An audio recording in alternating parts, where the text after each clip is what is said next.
Nazir Dafnoun. Bonjour à tout le monde. Nos sugyot qu'on rencontre maintenant dans Masechet Nazir, beaucoup de sugyot de l'chot Touma Vetahara, surtout à propos de Toumat Met.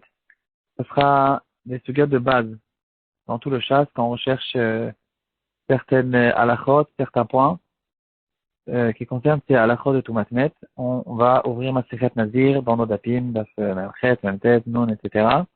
Et on va voir là-bas toutes sortes de descriptions, pas tout le temps sympathiques, mais c'est ça, c'est ici que ça se passe. Les sugiotes qui concernent la toumatmet, toutes sortes de manières, toutes sortes de cas spéciaux qui concernent ces halachot. Aujourd'hui, ces halachot concernent que les kohanim. On a plus le nazir, on a plus les korbanot. Donc, quand on avait les korbanot ou les taharot, ça concernait tout le monde. Aujourd'hui, ça concerne quand même que les kohanim. Et c'est halakha les maaseh à leur propos. Donc aujourd'hui, on va essayer de voir un cas qui est arrivé dans notre génération et qui concerne les Kohanim à propos de la Toumat Met. On a vu dans notre Gemara que quelqu'un qui a perdu un membre, donc un membre qui s'est détaché d'une personne, ce membre-là, il va rendre, il est tamé, même si la personne est encore vivante, ce membre, il est tamé et il rend tamé. Il est même tamé s'il y a un certain chiot. Il peut rendre tamé même BOL. Et donc, la question qui s'est relevée, c'est l'histoire de quelqu'un qui a perdu son doigt par un accident de voiture ou quelque chose qui lui est arrivé. Son doigt, il s'est détaché et puis il a été tout de suite à l'hôpital pour le rattacher. Après qu'il a fait son opération, ils ont réussi à rattacher le doigt. Il est revenu chez lui à la maison et quand il s'apprête à rentrer dans l'immeuble, il y a son voisin qui était Cohen. Il lui dit attends, tu rentres pas dans l'immeuble.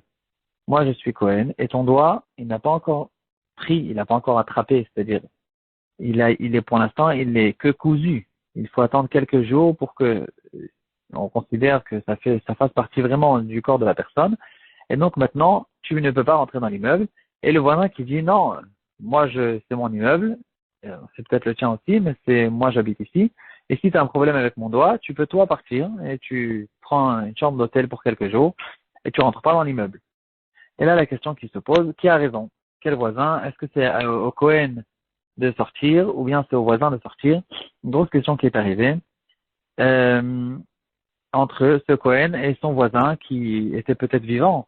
Mais là où il marche, il a une toumatmet qui tourne et quand il va rentrer par exemple dans une choule, il n'aura peut-être pas le droit de rentrer dans une choule quand il a la des Kohanim parce qu'il est en train de faire une toumat ohel, une toumat med avec son doigt de partout là où il marche. Une autre question qui est arrivée dans l'hôpital Sharei Tzedek à Yerushalayim, un Kohen qui a fait un accident de voiture, et là c'était le Kohen lui-même qui a perdu son doigt, et il est arrivé à l'hôpital pour qu'on lui recolle son doigt. Le médecin qui était censé faire l'opération, c'était un médecin qui était aussi Tamit Racham. Et quand il a pris le nom, le prénom, etc., quand il a pris tous les détails de cette personne, il a remarqué que cette personne était Cohen. Et là, il se pose la question, est-ce que j'ai le droit de recoller à ce Cohen son propre doigt? Pourtant, ce doigt-là, en tant que membre qui a été détaché, il est Métamé Beruel. Donc maintenant, quand je vais venir faire l'opération à ce Cohen et lui rattacher son doigt, je suis en train de le faire toucher à ce Cohen une toumatmet, jusqu'à que, encore une fois, tant que le doigt n'a pas été pris, n'a pas attrapé dans son corps, tant que le doigt il ne fait pas partie du corps, il n'a pas une vitalité qui appartient au corps, tant qu'il est que recousu, il est en train de faire toucher le Kohen une toumatmet. Et là, il se posait la question, est-ce que je fais cette opération ou bien je laisse le Kohen comme ça avec son doigt découpé? Cette question a été envoyée chez les Gdolei Aposkim de la génération précédente. Il a envoyé la question au Tzitz Eliezer. Le Tzitz Eliezer a envoyé aussi la question à Rav Shlomo Zalman Auerbach. C'est une question qui a tourné. Finalement, tout le monde permet, ne vous inquiétez pas. ce Cohen a pu récupérer son doigt. Tout le monde permet, mais il permet chacun pour une autre raison. Et donc, c'est intéressant de voir, en fait, les arguments de Poskim sur cette question. Donc, d'abord, il faut savoir qu'il y a un Oda Biyuda, en partie Aurélia Siman Reshtet, qui dira que c'est vrai, c'est-à-dire le problème, il existe. C'est pas une blague. On dirait que c'est une blague, mais c'est pas une blague. Le Kohen n'a pas le droit de se toucher, même ses propres doigts, non seulement les membres de quelqu'un d'autre qui sont détachés, même si cette personne est vivante. Non seulement ça sera bien sûr, le Kohen n'aura pas le droit de toucher ou de rentrer dans une chambre où se trouvent ces membres-là, même ses propres membres, s'ils se sont détachés, le Kohen n'a pas le droit de les toucher. Donc la question, elle existe. Et là, la question qu'on se pose, c'est est-ce que dans ce cas-là, on va lui sauver son doigt ou on ne va pas lui sauver son doigt. Le titre Eliezer, il dira que ici, c'est vrai qu'il y a un issour lave, un issour, une mitzvah négative pour le Kohen de toucher ce doigt. Le Kohen n'a pas le droit de se rentamer au mort. Pourtant, quand même, dans le char, il y a un char qui se trouve, j'ai plus la référence devant moi. En tout cas, le char, il pense que on a le droit, dans certains cas, de transgresser une mitzvah négative pour sauver un membre d'une personne. Donc, on sait tous que Pikuach Nefesh va repousser toute la Torah, même Shabbat, ça va tout repousser.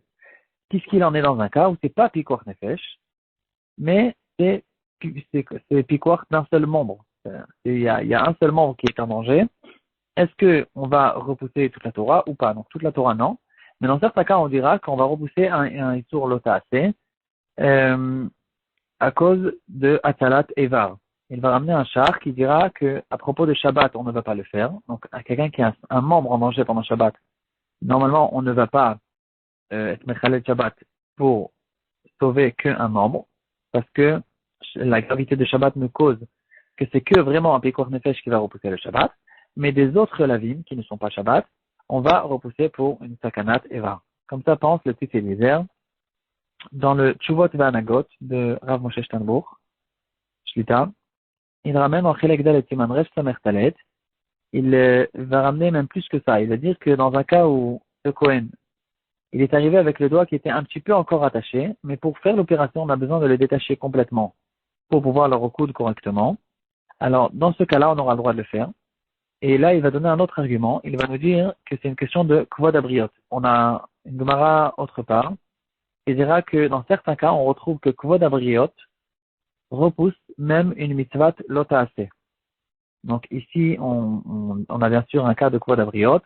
Le kavod de la personne qui n'est pas un doigt coupé, qui ne tombe pas après dans la rue, c'est une grande honte pour lui d'avoir un doigt coupé. Le kavod de cette personne nous cause que on peut, dans certains cas, dire qu'on va repousser même un Issour Lotaase chez Batora.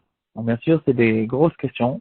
On ne peut pas nous-mêmes faire des rapports en entendant toutes sortes de psakim, toutes sortes de choses. Il faut bien sûr demander à des grands rabbinim, ouvrir les psakim. Peut-être qu'il y a encore d'autres arguments, peut-être qu'on parle que dans certains cas, etc. On n'a même pas besoin de le dire, mais en tout cas, ici, il y a un chitouche de Rav Moshe Steinbourg qui dira que pour Kovod Abriot, on va repousser un autre assez chez Batora. Il va dire qu'on préfère bien sûr quand même le faire avec un goy. Donc en revenant à ce professeur de Sharet Tedek qui a envoyé cette question en poskim, il s'appelait professeur Abraham Sofer. C'était un grand Talmid Chacham et il a écrit lui aussi un livre de questions halachiques de médecine qui s'appelle Mishmat Avraham. Et donc il va ramener le psak du Tzitz Eliezer et il a posé cette question aussi à Rav Shlomo Zalman Auerbach qui ramène aussi un argument qui est évident et simple, qui dira que de toute façon, on est obligé de le faire parce qu'on considère le fait, c'est-à-dire de ne pas lui réparer son doigt, c'est considéré pratiquement comme un pikuach nefesh. Parce que si on laisse le doigt comme ça ouvert, ça risque les microbes risquent de rentrer, etc. Ça risque de mal de se refermer. Et donc, ça peut être finalement dangereux pour toute sa vie. Et donc, ici, on considère cette chose-là comme un safek, au moins un safek pikuach nefesh. Et donc, à cause de ça, on peut bien sûr permettre de recoudre ce doigt à ce Kohen Et à cause de ça, dire à Rav Shlomo Zalman Auerbach qu'on le fera même pendant Shabbat. D'après ce qu'on a vu jusqu'à maintenant, normalement, on penserait, on n'a pas le droit de le faire pendant Shabbat parce que c'est qu'une question d'Atzalat Teva. Si on considère cette chose-là comme au moins un safek, Pikuach Nefesh, alors bien sûr qu'on le fera aussi pendant Shabbat. Le Igrot Moshe, il a aussi une tchouva là-dessus. Lui, il est Mekel encore plus que tout le monde. Il dira que, en fait, le fait de penser que le doigt, euh, tant qu'il n'a pas été, tant qu'il est que recousu sur la personne, même s'il n'a pas encore été, il n'a pas encore pris bien, il n'a pas encore été rattaché de manière biologique, c'est considéré comme un doigt qui est métamé BOL. C'est pas du tout évident, c'est pas sûr. Et dans le Igrot Moshe, partie Oredea, Siman Resh Lemel,